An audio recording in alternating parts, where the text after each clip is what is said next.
Pak? Ini apa? Itu untuk pupuk. Oh, Liburan kita main ke peternakan. refreshing setelah karnaval. Ini nak oyak nih. Ora anak moya. Saya moya angsa. Kecuali anaknya Mbak Senggol. Iya Pak. Terus itu Pak, apa tempat yang tadi katanya mesin itu loh? Oh, mesin tetes.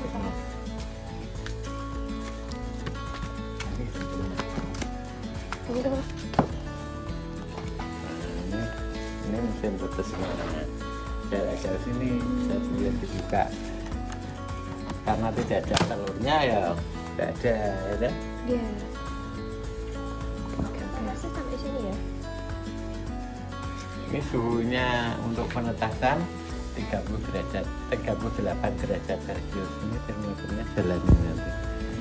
Ini otomatis.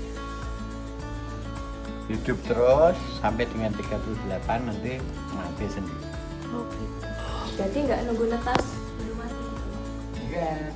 Jadi ini kalau sudah terlalu panas, suhunya cukup mati otomatis. Kalau yang bawahnya? Sama. Hanya ini tidak otomatis. Jadi harus menggunakan apa? Tangan untuk itu. Gerak-gerakan. Itu bikin sendiri atau beli? Oh ini beli ya. Murah. Berapa Pak? 300.000. Satunya 300. Bisa untuk telur berjumlah 60. 60. Itu 100% bakal netas semua atau yang ada Ya, yang gugur? enggak mesti, banyak yang mati juga ada. Jadi 50% ke atas lah. Kalau telurnya fertil subur banyak netesnya. Itu tergantung kualitas telur yang dihasilkan. Nah, itu kan ada tadi tak jelaskan fertil itu berarti dibulai gitu. Berarti ada itu. Kalau ada yang tidak netes, terus saya buat untuk pupuk, nah itu jadinya kayak gitu. Nggak dimakan Pak? Enggak, untuk pupuk. Jadi tak buat fermentasi, gitu. Saya kasih EM, jadinya dijemur di bawah sinar matahari. Itu bisa untuk pemupukan. Kalau apa itu daya tetasnya itu lebih banyak yang ditetasin lewat induknya atau lewat mesin yang berhasil? Yang berhasil itu banyak dari induknya. Jadi lebih berhasil induknya karena apa? Kalau induknya itu terlalu panas dia sudah tahu turun sendiri. Nah kalau di mesin ini kadang kan kepanasan, Iya. itu kan kalau induknya itu Udah tahu tahu. panasan ya. Nah ini tujuannya adalah untuk mempercepat hasil, itu hasil penetasan. Kalau jumlah bebeknya endoknya banyak kan telurnya bisa dipindahkan ke sini dia telur lagi gitu. Nah ini pakan-pakannya. Ini Cair atau bubuk sih Pak? Oh, pakannya ini alami nasi aking. Nasi aking. Tapi kata orang-orang itu entok kan makannya banyak ya Pak kebetulan Ya, kebetulan. daripada unggas yang lainnya. Tapi harus pintar-pintar untuk memberikan makanan racian sendiri, yaitu dengan ini nih aking toh, kemudian campur, kemudian tadi tidak ditanyakan. Terus saya buat ini tak potong-potong kangkung. Nah, ini. Kangkung? Iya. Kangkung kan di pinggir kali yang saya gondok banyak. Iya. Nah ini tak potong-potong ini, itu untuk makanan campurannya, sehingga lebih hemat, lebih irit, gitu ya, lebih irit. Jadi yang bikin mahal itu pupuk kimianya ya Pak? Kok pupuk kimia? Makanan yang dari kimianya gitu. Kalau makanan jadi itu mahal, kan sudah diracik ya sedemikian rupa. Oh diracik berarti jatahnya lebih murah ya? Kalau buat sendiri yo lebih murah, jauh lebih murah. Ini ada ikannya 8. Lele ya Pak ya? Lili. Beda warna, beda jenis atau gimana Pak entok itu? Enggak, sama, jenisnya sama. Hanya induknya karena hasil persilangan itu beda-beda hasil keturunannya. Kalau yang jantan coklat, induknya yang betinanya putih, nanti anaknya ada yang niru. Assalamualaikum warahmatullahi wabarakatuh. Waalaikumsalam warahmatullahi wabarakatuh. Perkenalkan, saya di sini Yohana Yugani sebagai ketua kelompok 4, dan di sini kita akan mengobservasi yaitu peternakan entok. Di sini saya bersama dengan Bapak siapa? Pak Susadi. Selaku pemilik peternakan ini ya Pak. Di sini saya boleh bertanya-tanya kan ya Pak? Oh boleh ya. Di sini kan berarti rumah Bapak sendiri yang dijadikan Iya. peternakan. Itu ada kendalanya nggak sih Pak pas pembuatannya? Untuk beternak sudah ada kendalanya ya. Hanya kalau musimnya itu panas ya perlu untuk pendinginan. Jadi kalau musim panas untuk pembesarannya itu agak lambat. Sehingga kendalanya itu ya hanya musim panas saja, tapi tetap berjalan ternakannya. Jadi Bapak mulai usaha ini tuh kapan? Wah sudah lama ya, sudah puluhan tahun lah. Dari ini kan pekerjaan sampingan, jadi sudah lebih dari 30 tahun untuk mengelola peternakan ya entok, ya bebek, ya ayam. Di samping juga ada peternakan perikanan ya, perikanan lele ini yang ada di sini. Yang kedua, apa latar belakang Bapak memulai usaha ini? Oh, latar belakangnya satu, untuk menambah penghasilan ya, untuk menambah penghasilan karena kebutuhan orang kan berbeda-beda ya. Semakin banyak kegiatan pasti membutuhkan uang, maka cari uang tambahan dari beternak unggas. Nah, di sini entok khususnya gitu. Jadi tujuannya adalah supaya membantu perekonomian. Cara Bapak biar memelihara entok itu sehat, gemuk itu gimana Pak? Ada tambahan khusus dari bahan kimia atau murni beli makanan atau ada vitamin tambahan? Itu ada dua jenis untuk memelihara supaya daya tahan tubuhnya stabil. Yang pertama adalah cara alami, yaitu dengan memberikan makanan yang diberi suplemen fermentasi, yaitu dari tetes tebu yang sudah dibuat fermentasi kemudian dicampurkan dengan makanan jadi, makanan yang sudah jadi diberi itu fermentasi itu, sehingga satu hasilnya baunya tidak menyengat kotorannya, kemudian untuk makanannya hemat, lebih hemat karena apa, hasil fermentasi itu bisa menghasilkan kalori yang tinggi begitu. Kalau yang secara kimia ada, yaitu dengan diberikan obat namanya ya, kalau masih kecil namanya Vitatik untuk daya tahan tubuh supaya tidak terkena penyakit dari luar. Kemudian untuk vaksin tidak usah saya berikan vaksin karena sudah sehat dari awal. Kemudian apa sih Pak plus minusnya budidaya entok ini? Kalau minusnya tidak ada ya, minusnya itu tidak ada. Hanya kalau minusnya dulu saya utarakan hanya waktu. Kalau kita punya waktu senggang, adik-adik ini bisa berwirausaha dengan membuat peternakan endok. Hanya waktu yang dibutuhkan untuk memberi makan ya, untuk memberi makan tiap harinya, bisa 2 kali, bisa 3 kali, pagi sore atau pagi siang sore. Itu untuk dampaknya. Untuk yang keuntungannya banyak. Kalau kita nggak punya lauk pauk ya ambil endok potong gitu kan, bisa untuk lauk. Kemudian setiap 2 bulan sekali itu dipanen, jadi tidak usah nunggu lama-lama. 2 bulan itu sudah diambil bakul atau tengkulak datang ngambil, jadi tidak sampai dewasa. Jadi endoknya itu belum sampai tumbuh bulu lebat sudah dipanen. Demikian. Kalau cara membedakan kelamin antara entok betina sama entok jantan gimana Pak? Oh, gampang sekali untuk membedakan. Kalau sudah dewasa kelihatan, kalau yang jantan itu besar, kepalanya punya ada senggernya itu. Yang merah-merah itu? Yang hitam itu ya Pak? Enggak, yang duduk itu hitam itu. Yang itu betina, yang itu. Kalau yang satu itu loh, tidur itu jantan. Kepalanya lebih besar, badannya besar. Itu kalau dewasa gampang.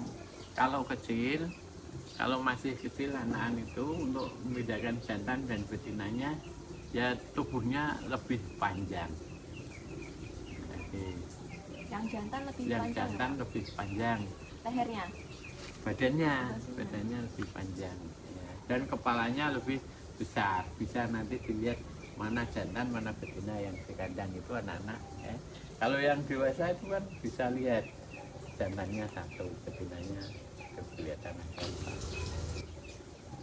Di antara jantan dan betina gampang membedakan. Mungkin ada lagi. Kira-kira berapa lama endok bertahan dan masa panennya, Pak?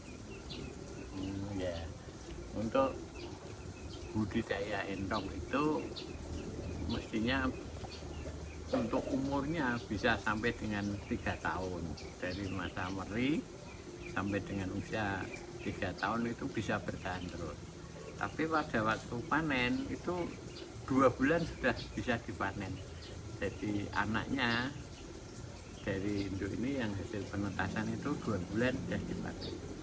Dan di sini saya menggunakan penetasan 2 cara. Ada yang dengan diingkram induknya, ada yang dimasukkan di mesin penetas. Itu nanti bisa difoto, ada mesin penetas. Jadi telur dimasukkan, selama 1 bulan nanti netes. Gitu. Untuk entok sendiri itu gampang terjangkit penyakit nggak Pak? Nah ini selama saya memelihara unggas, yang paling tahan penyakit adalah mentok. Berarti paling tahan ya Paling tahan daripada itu bebek, mentok. ayam. Ya, kalau ayam itu setiap kali saya melihara pasti sakit terus mati. Maka daya tahan tubuh paling bagus untuk ternak berwirausaha adalah mentok, sehingga kalis penyakit bosok-bosok gitu. Lebih tahan dari ya cuaca, ya mungkin virus dari luar. Itu mentok lebih baik. Nah, endok ini termasuk jenis hewan air, darat, atau amfibi, Pak? Oh, iya. Entok itu di darat, tapi dia seneng air. Jadi, termasuk Amfibi jadi. bukan, dia kan bernafas dengan paru-paru, tapi tubuhnya kalau panas dia seneng di air. Jadi dia selalu cari tempat ya, yang basah-basah itu. Nanti mandi, tiap hari itu mandi lagi. Dia mentok itu hewan unggas tapi hidupnya di darat. Kan ada yang seneng di air, terus kan ada mentok. Tapi ada yang memelihara itu di pinggir kolam, gitu ada. Dia tiap hari kan keluar masuk air. Untuk entok yang Bapak pelihara itu jenisnya apa Pak? Dan ada berapa sih sebenarnya jenis entok itu? Oh iya, kebetulan yang saya pelihara itu jenisnya jenis rambun ya. Rambun itu keuntungannya satu, badannya besar, masa panennya lebih cepat, daya tahan tubuhnya bagus, masa panennya cepat, dan hasil penjualannya lebih menguntungkan dibandingkan dengan jenis mentok yang lain. Mentok yang lain itu ada mentok jenis jumbo. Jumbo itu harganya induknya mahal, ciri-cirinya lehernya panjang, badannya besar. Tapi harga jualnya sama dengan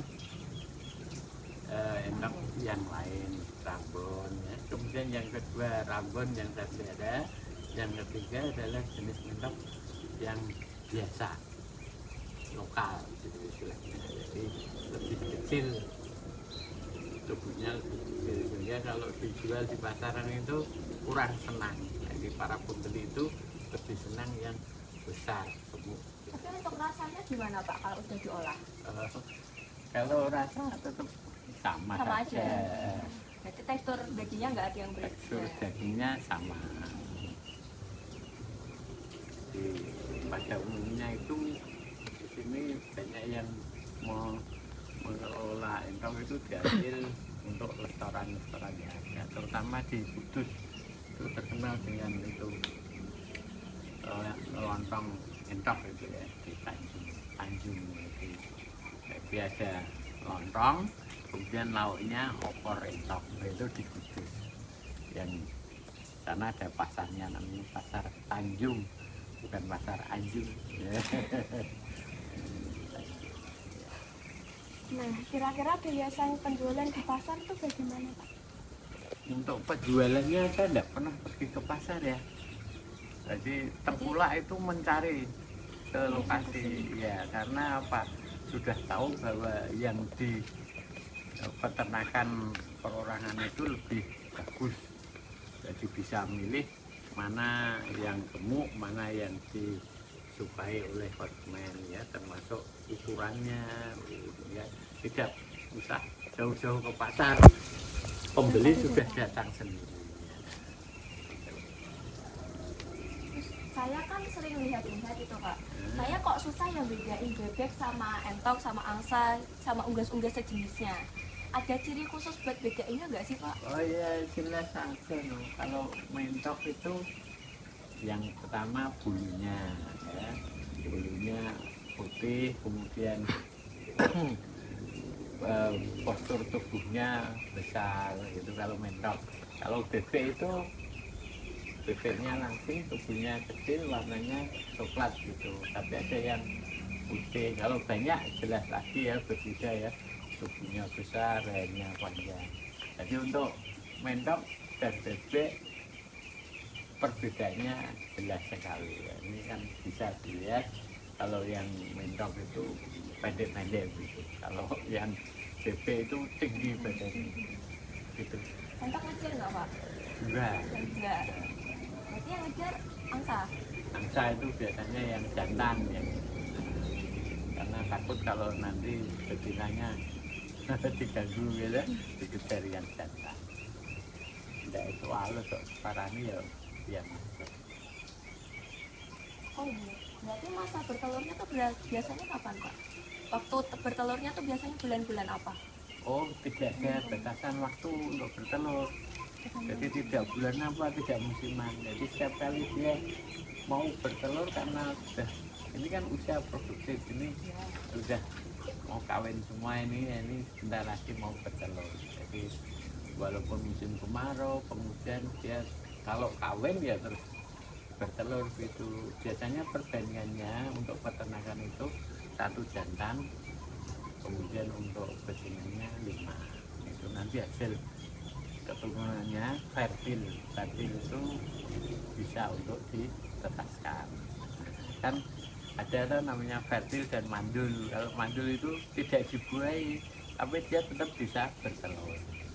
Nah, kalau mandul itu telurnya tidak bisa menetas gitu. Karena ini jumlahnya itu betinanya itu tidak ada 5, ini sudah pas, jadi hasilnya telur fertil semua, bisa dibudidayakan.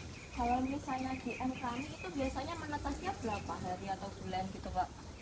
Untuk entok itu hari ya atau minggu. Tergolong cepat ya berarti ya?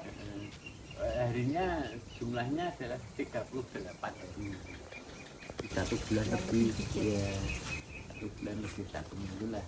Nah, kalau bebek 1 bulan 29 hari, nah, kalau ayam 21 hari. Meski musim penghujan nggak mengganggu waktunya gitu Pak? Enggak mengganggu, tetap sama. Terima kasih ya Pak udah mau bantu kita tanya jawab, jadi pengawasan kita tentang entok jadi makin bertambah. Sama-sama. Jadi kan kalau nanti sewaktu-waktu untuk bisa bertanya lagi kalau kurang paham, kurang jelas, mau ke lokasi sini survei lagi boleh, nggak apa-apa. Jadi kita boleh keliling-keliling dulu Boleh buat lihat ya, kan ya Pak? silahkan. Nah, silahkan keliling, dilihat kandangnya bagaimana, tempat bertelurnya, difoto nanti ada tempat bertelurnya di mana kan belum lihat kan? Iya, Situ Pak. ya? Bukan, itu untuk pembesaran. Bukan. Itu untuk pembesaran. Nanti kalau sudah netes toh, anaknya sudah di sana. Nah, untuk netesnya di sini angkernya.